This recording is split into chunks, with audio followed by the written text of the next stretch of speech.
Hey guys, greetings from Virginia. Hopefully everybody had a great weekend and we're wrapping up these last 2 weeks of classes and I don't know about y'all, but I am so excited to move on to the next section.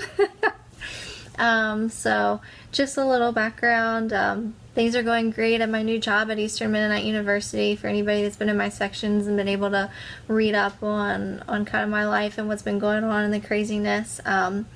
I've loved seeing and hearing from everybody so far. It's been a lot of fun. I'm really enjoying the psychosocial class that we're in.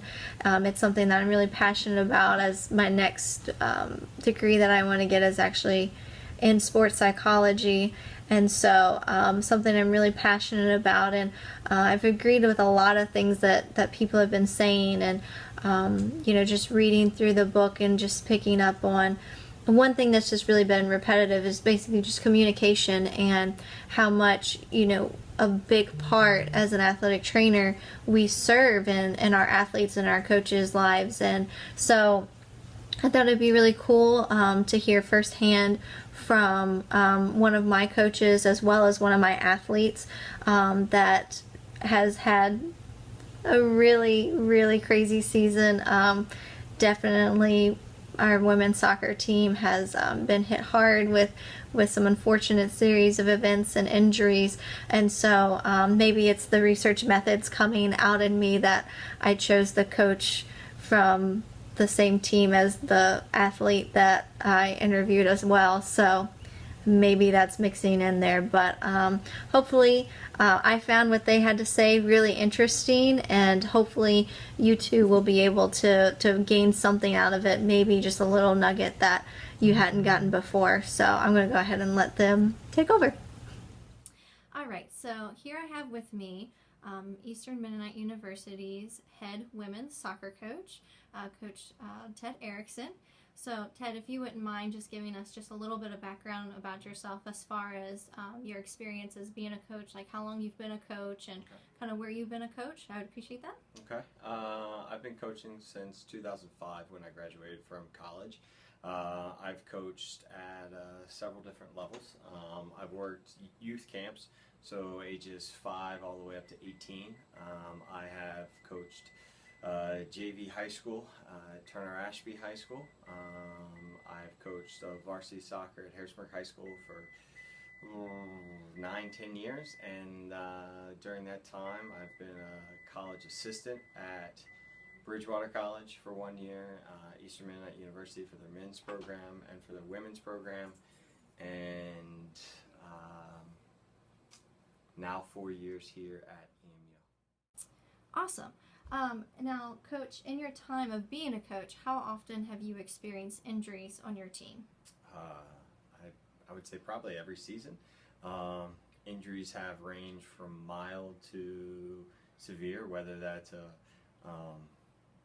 sprained ankle or a cut and they need a Band-Aid, to really 3 years ago we had a young lady here who was taken off on a backboard and taken to the hospital for a spinal injury.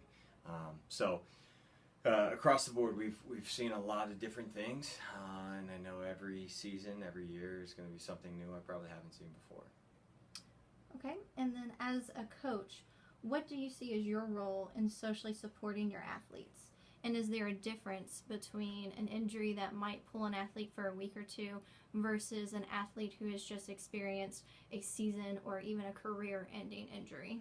Mm-hmm. As a coach, I'm having to evaluate the player, skill-wise, but also where's their pain tolerance. For one kid, a cut is the end of the world.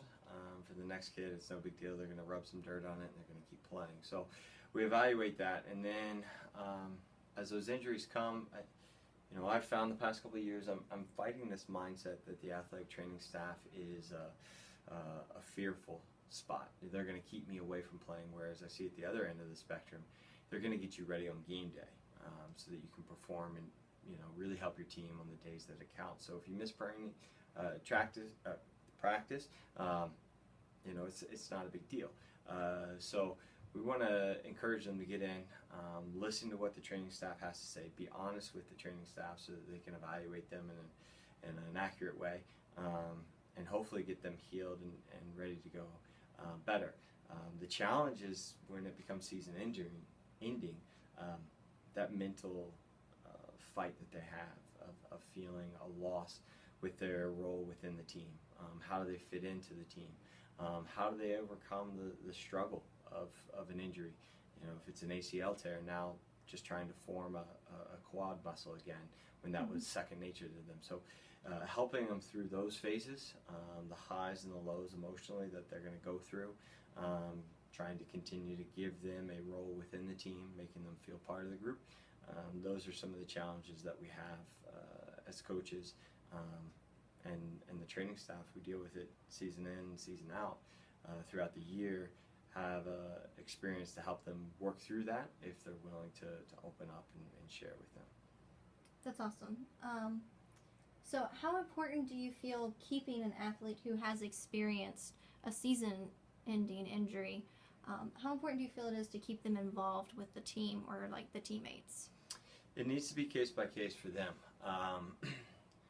You know, for some, it's emotionally too tough to see those who are behind them in the depth chart take their spot, to see their teammates who they care a lot about go through struggles because they're not out on the field, and so they need to step away. Those who we're fearful if they step away, we're going to lose them. We want to keep them a part of the team. How can they contribute now? That could be as simple as, you know, helping on the sidelines with water or filming a game, and now they're contributing in a different way, but they're still helping the team. They're still around. They're still part of the funny stories on a bus ride or something that happened on the sideline pregame. We try to get them out of practice for as much as they can so that they can see what's going on. And then that also allows them to hear what we're giving as coaching advice. And if it's in their role, they can hear that, they can absorb it, and once they come back, whether that's in a week or a year, they have that information to strengthen themselves as athletes. Okay.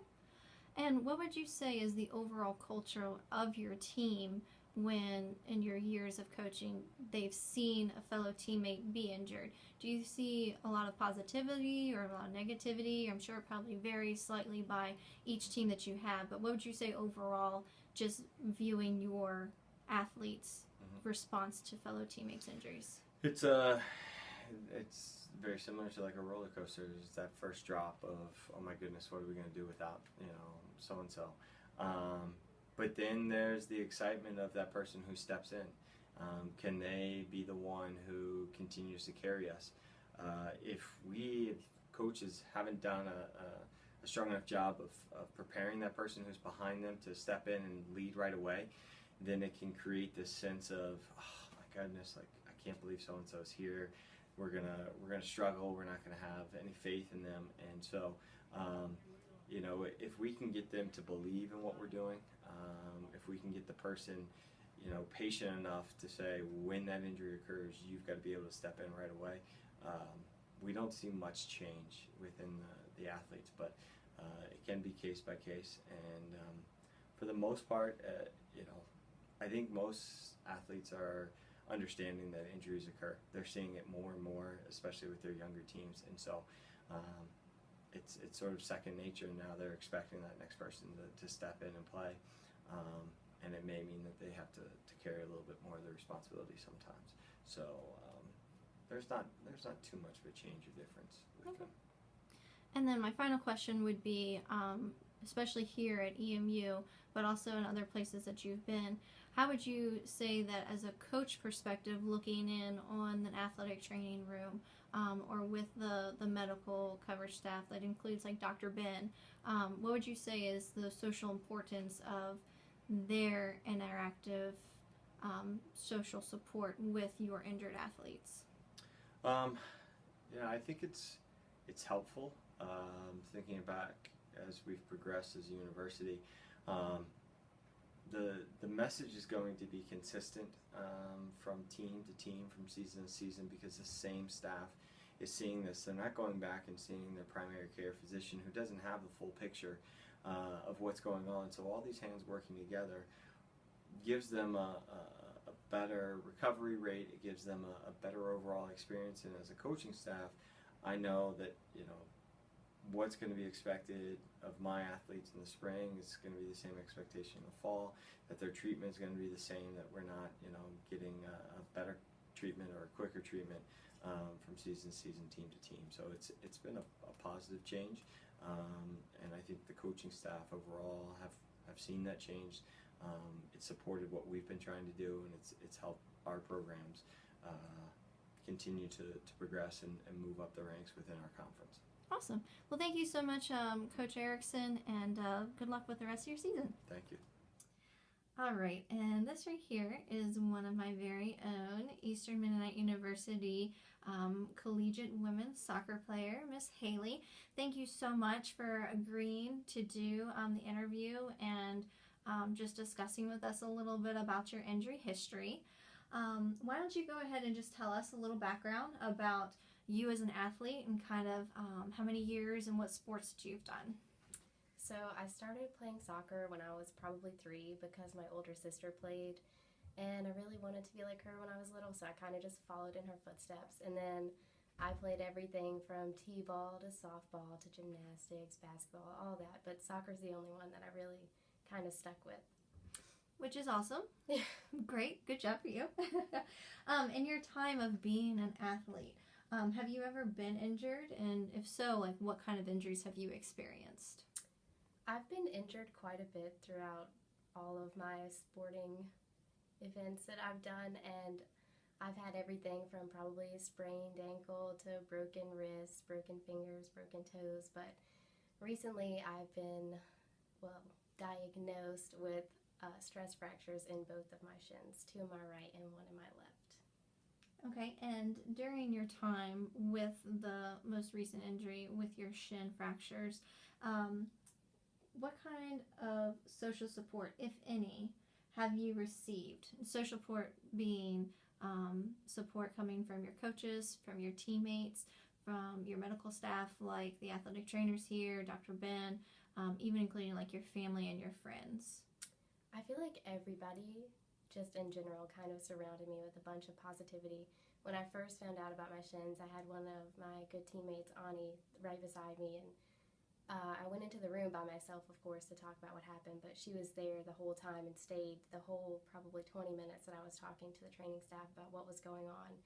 And there was 3 or 4 of the training staff in the room with me, kind of just making sure that I was okay with everything and that I didn't have any questions about what was going on, and making sure that I really understood and was actually okay before I left the room, to like emotionally okay. And it was really just surprising to me because I've never had an injury this big before that's season ending, and the training staff was really there for me, and Ani was really there for me. And then right after I found out, Ted was texting me and wanted to meet up, and he just kind of talked me through everything and made sure that I was okay too.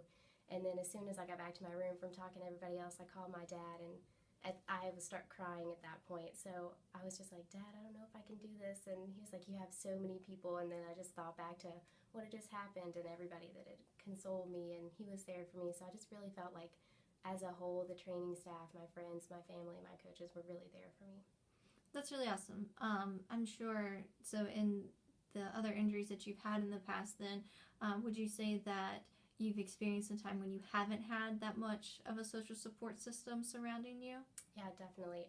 When I was in high school, right before we had our conference quarterfinals, I got a high ankle sprain in my ankle. High ankle sprain, definitely in my ankle. But none of my teammates were really there for me, and I just felt like I was kind of on an island. My coach was wishy-washy about showing favoritism, so he didn't really say anything to me.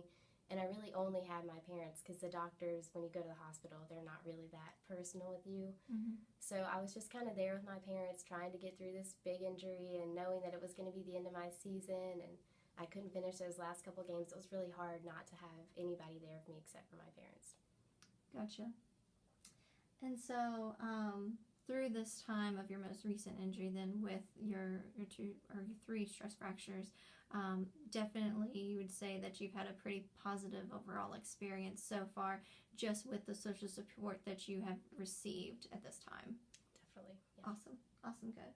And as an athlete, is there any suggestions that you would like to give to medical professionals such as athletic trainers like myself and my fellow peers, in the dealing or handling with athletes that have an injury, just to keep in mind in the future that you could think of or that you've noticed or that you've heard from other people? I think it's best just to try and not really relate, but just listen to the athlete and make sure that they're really okay with what's going on, make sure they know what's going on, and kind of put yourself in their shoes, because sometimes athletic trainers are just like, oh, well, just do this, this, and this, and then as an athlete, you're sitting there like, I can't, like, I have that mental block, and I think that it's best for a training staff just to kind of relate themselves to the athlete and be there, like, with them, not just for them. Awesome. Well, Haley, thank you so much for your time. Hopefully everybody has learned something. I know I definitely have. And good luck. We definitely look forward to seeing you back on the field next year. Thank you.